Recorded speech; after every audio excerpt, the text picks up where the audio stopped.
कोई व्यक्ति बिस्तर पे सोया हो, अपने जीवन का अंतिम सांस ले रहा हो, तो अनुपम सिंह राजपूत को बुलाइए और उनसे शेर पढ़वाइए। वो उठ के खड़ा हो जाएगा।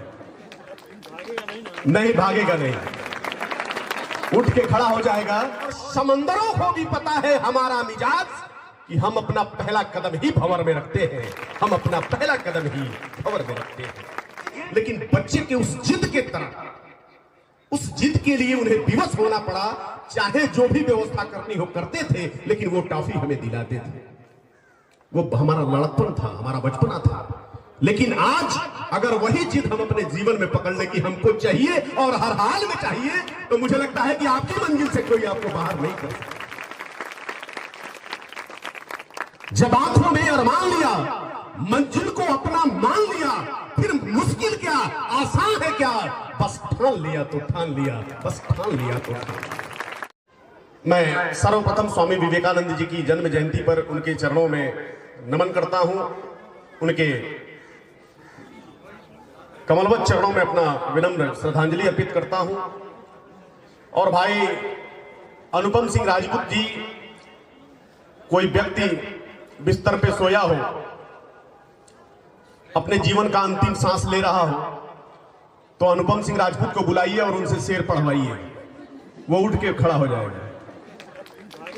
नहीं भागेगा, नहीं, उठ के खड़ा हो जाएगा और वो सोचेगा कि एक शेर मैं भी सुना लूं, उसके बाद से मरूं। तो इन्होंने शेर तो सुना दिया, अब वो मरने वाला इंसान उठ के खड़ा भी हो गया। अब वो भी सोच रहा है कि एक शेर मैं सुना लूं। दिया जला के सभी अपने घर में रखते हैं, दिया जला के सभी अपने घर में रखते हैं, और एक हम हैं जो इसे रह गुजर में रखते हैं। दिया जला के सभी अपने घर में रखते हैं, एक हम हैं जो इसे रह गुजर में रखते हैं। और समंदरों को भी पता है हमारा मिजाज कि हम अपना पहला कदम ही भंवर में रखते हैं, हम अपना पहला कदम ही भंवर में रखते हैं। मेरे प्यारे मित्रों, स्वामी विवेकानंद जी ने कहा था कि लक्ष्य का ही चिंतन करो और लक्ष्य का ही ख्वाब देखो और लक्ष्य के सहारे ही आगे बढ़ो। क्योंकि लक्ष्य विहीन व्यक्ति पतवार विहीन उस नाव के समान होता है जो इधर उधर भटकता रहता है और वो अपने जीवन में कोई किनारा, कोई साहिल नहीं पा पाता। एक शेर को आपने देखा है, शेर का मंजिल, उसका लक्ष्य हमेशा क्लियर रहता है। वो जब भी निकलता है शिकार करके ही वापस आता है।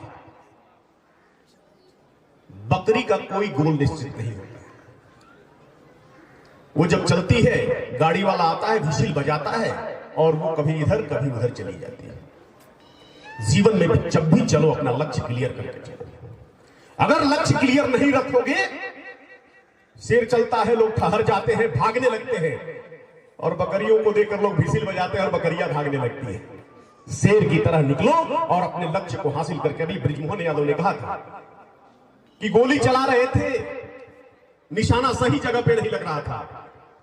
वो कहे कि चलो मैं ट्राई करता हूं। लोगों ने कहा कि आपने कहीं तैयारी की है क्या, कहीं प्रशिक्षण लिया है? उन्होंने कहा कि नहीं, मैंने कोई तैयारी और प्रशिक्षण नहीं लिया है, मैंने ध्यान किया है, मैंने लक्ष्य लगाया है, मैंने अपना टारगेट निश्चित किया है। हम लोग बचपन में अपने बाबूजी के साथ बाजार में जाते थे और एक छोटी सी जिद होती थी हमारी कि बाबूजी हमको टॉफी चाहिए।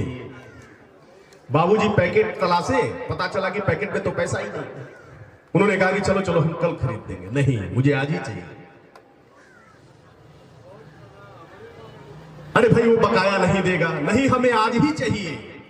जितने भी यत्न बाबूजी ने किया कि इसे बहला फुसला के घर लेके चले, अगले दिन देखेंगे जब पैसा होगा तो खरीद देंगे। लेकिन बच्चे के उस जिद के तरह, उस जिद के लिए उन्हें विवश होना पड़ा। चाहे जो भी व्यवस्था करनी हो करते थे, लेकिन वो टॉफी हमें दिलाते थे। वो हमारा लड़कपन था, हमारा बचपना था। लेकिन आज अगर वही जिद हम अपने जीवन में पकड़ ले कि हमको चाहिए और हर हाल में चाहिए, तो मुझे लगता है कि आपकी मंजिल से कोई आपको बाहर नहीं कर सकता। जब आंखों में अरमान लिया, मंजिल को अपना मान लिया, फिर मुश्किल क्या आसान है क्या, बस ठान लिया तो ठान लिया, बस ठान लिया तो ठान लिया। समस्याएं हर किसी के जीवन में है। स्वामी जी ने भी समस्याओं से जूझा था, लेकिन उन्होंने एक बड़ी सुंदर बात कही थी कि जीवन में समस्याएं हर किसी के पास है, लेकिन यदि तुम अपना लक्ष्य क्लियर रखोगे तो समस्याएं तुम्हें नजर नहीं आएंगी। अगर लक्ष्य क्लियर रखोगे तो समस्याएं नहीं दिखेंगी, और समस्याओं को देखोगे तो लक्ष्य दिखना बंद हो जाएगा। मेरे घर के सामने एक तालाब है।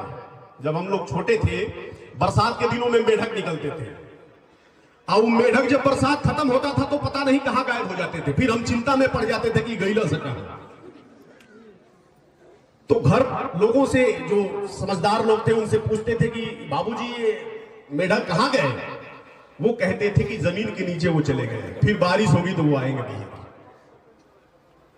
उस समय तो हमने ये ठाट बैठा लिया कि जमीन के नीचे मेढक चला जाता है, फिर चला आता है। बड़े हुए तो पता चला कि विज्ञान कहता है कि मेढक जमीन के नीचे कितना ही नीचे चला जाएगा तो वो मरेगा नहीं, लेकिन वो मेढक दही के भगोने में गिर जाए तो उसको निश्चित मरना है।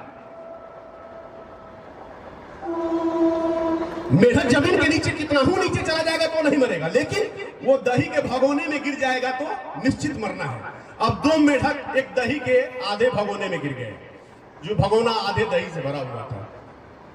एक तो पढ़ा लिखा था, वो समझ गया कि दही के भगोने में गिर गए हैं तो मरना ही है, बचना नहीं है। वो बेचारा दही के भगोने में गिरते ही अपना प्राण त्याग दिया। दूसरा सोचा कि जब मर ही रहे हैं, मरना निश्चित है, पड़ोसी मर गया तो फिर एक छोटा सा प्रयोग करके देखते हैं।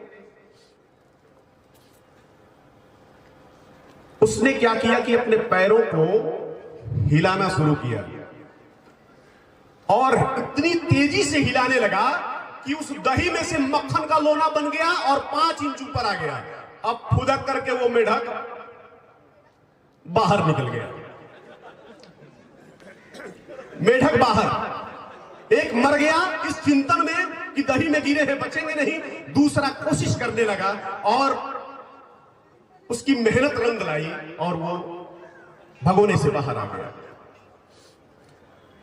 जीवन में जो लड़ेगा, जो जूझेगा, जो समस्याओं से सामना करेगा, उसी का इतिहास बनेगा, वही स्वामी विवेकानंद बन पाएगा और उसी को युग युगांतर तक याद किया जाएगा।